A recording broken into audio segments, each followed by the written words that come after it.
এই মুহূর্তে আবার গুরুত্বপূর্ণ আপডেট। বাংলার জেলায় জেলায় ঘনিয়ে আসছে দুর্যোগ। বঙ্গোপসাগরে সৃষ্ট হওয়া নিম্নচাপ ও সক্রিয় মৌসুমী অক্ষরেখার প্রভাবে রাজ্যের জেলায় জেলায় আগামী কয়েকদিন ভারী থেকে অতি ভারী বৃষ্টির সতর্কতা দিল আলিপুর আবহাওয়া দপ্তর। আগামী 24 ঘন্টায় আরও বাড়বে দুর্যোগ। ভারী থেকে অতি ভারী বৃষ্টিতে ভাসবে একাধিক জেলা।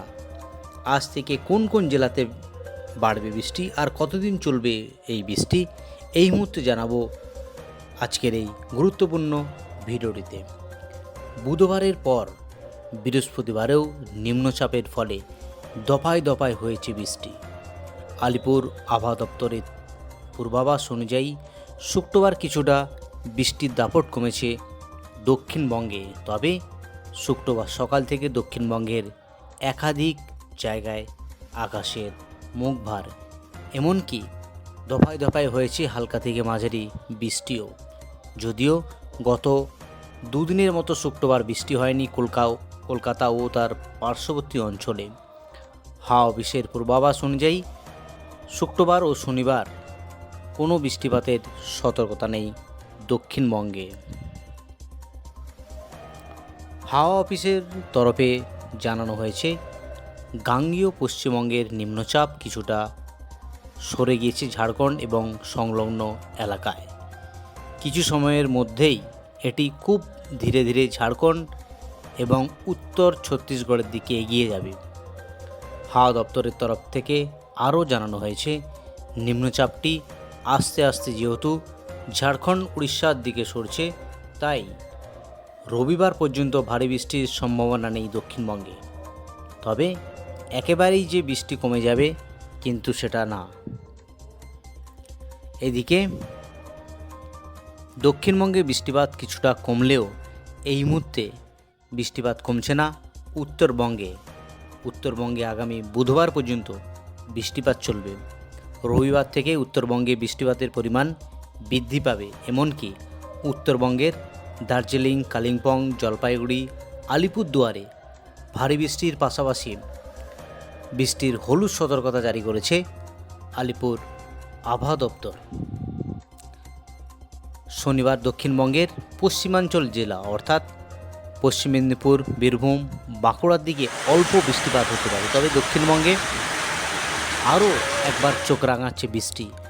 15 জুলাই উত্তর ও দক্ষিণ 24 পরগনা, পুরুলিয়ায় ভারী বৃষ্টির সম্ভাবনা রয়েছে। তবে হাওয়া অফিসের তরফ থেকে এই মুহূর্তে মৎস্যজীবীদের জন্য সাগরে যাওয়ার ক্ষেত্রে কোনো নিষেধাজ্ঞা জারি করা হয়নি। আলিপুর আবহাওয়া দপ্তর থেকে যে হলুদ সতর্কতা জারি করেছে আগামী 13 তারিখ এবং 14 তারিখ, যেখানে ভারী বৃষ্টি সাথে সাথে হালকা মাঝারি বৃষ্টির জন্য দক্ষিণবঙ্গের একাধিক জেলায় এই সতর্কতা জারি করেছে। কোন কোন জেলা জারি করেছে সেটা একবার জানিয়ে দিচ্ছি। দক্ষিণবঙ্গের যে জেলা, বিশেষ করে উপকূলবর্তী জেলা নর্থ 24 পরগনার 2 পরগনার সঙ্গে পূর্ব মেদিনীপুর, ঝাড়গ্রাম, এই সমস্ত জেলাগুলিতে হালকা থেকে মাঝারি বৃষ্টির সঙ্গে ঘন্টায় 30 থেকে 40 কিলোমিটার গতিবেগে ঝোড়ো হাওয়া বয়ে যাওয়ার সম্ভাবনা রয়েছে। এবং বাকি যে জেলা মুর্শিদাবাদ, বীরভূম পশ্চিমের জেলা, সঙ্গে পশ্চিম বর্ধমান, বাঁকুড়া, পুরুলিয়া, পূর্ব বর্ধমান, এইদিকে মুর্শিদাবাদ, নদিয়া, হুগলি এবং হাওড়া সমস্ত জেলাতেই হলুদ সতর্কতা জারি করেছে আলিপুর হাওয়া দপ্তর। এইদিকে আগামী 13 তারিখ উত্তরবঙ্গের যে জেলা, বিশেষ করে পার্বত্য জেলা দার্জিলিং, জলপাইগুড়ি, কালিম্পং, আলিপুরদুয়ার এবং কোচবিহার, এই জেলাগুলিতে একেবারে ভারী বৃষ্টির সতর্কতা রয়েছে। বাকি নিচের যে 3টি জেলা, 2 দিনাজপুর এবং মালদাতে হালকা থেকে মাঝারি বৃষ্টির সঙ্গে ঘন্টায় 30 থেকে 40 কিলোমিটার গতিবেগে ঝোড়ো হাওয়ার আপডেট করেছে আলিপুর আবহাওয়া দপ্তর। আগামী 14 তারিখ ভারী বৃষ্টির সম্ভাবনা রয়েছে উত্তর 24 পরগনা, পূর্ব মেদিনীপুর, সঙ্গে পশ্চিম বর্ধমান, বাঁকুড়া এবং পুরুলিয়া জেলাতে। এই 5টি জেলাতে একেবারে ভারী বৃষ্টির সতর্কতা রয়েছে, যেখানে 7 থেকে 11 সেন্টিমিটার অবধি বৃষ্টিপাত হতে পারে। সঙ্গে ঘন্টায় 30 থেকে 40 কিলোমিটার গতিবেগে ঝোড়ো হাওয়া বয়ে যাওয়ার সম্ভাবনা রয়েছে। বাকি জেলাগুলিতে মুর্শিদাবাদ, নদিয়া, সঙ্গে হুগলি, পূর্ব বর্ধমান, বীরভূম, এই সমস্ত জায়গাতেও একেবারে হলুদ সতর্কতা জারি করা হয়েছে আলিপুর আবহাওয়া দপ্তর। অর্থাৎ 13 তারিখ এবং 14 তারিখ দক্ষিণবঙ্গের সমস্ত জেলাতে আবারও বৃষ্টিপাত।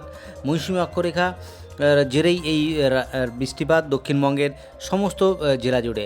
আর যদি ভারী বৃষ্টির কথা বলি, উত্তরবঙ্গের 3টি জেলাতে, বিশেষ করে জলপাইগুড়ি, আলিপুরদুয়ার এবং কোচবিহার, এই 3টি জেলাতে একেবারে ভারী বৃষ্টি।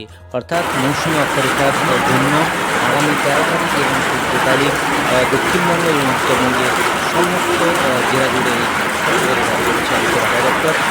উত্তরবঙ্গের 13 তারিখ, 14 তারিখ এবং 15 এবং 16 তারিখ এই পরপর 4 দিন ভারী থেকে অতি ভারী বৃষ্টির পূর্বাভাস রয়েছে।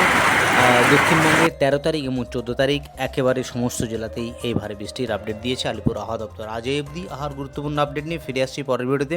আর আপনি কোন জেলা থেকে ভিডিওটি দেখছেন অবশ্যই জেলাটির নাম কমেন্ট বক্সে জানিয়ে দেবেন। আর আপনি যদি চ্যানেলে নতুন দর্শক বন্ধু হয়ে থাকেন, অনুরোধ করবো চ্যানেলকে সাবস্ক্রাইব করে পাশে থাকা নোটিফিকেশন বেল আইকনটি অল করে রাখার জন্য। তাহলে আবহাওয়া সংক্রান্ত নতুন ভিডিওটি নোটিফিকেশন চলে যাবে আপনার কাছে খুব সহজে। ধন্যবাদ সবাইকে।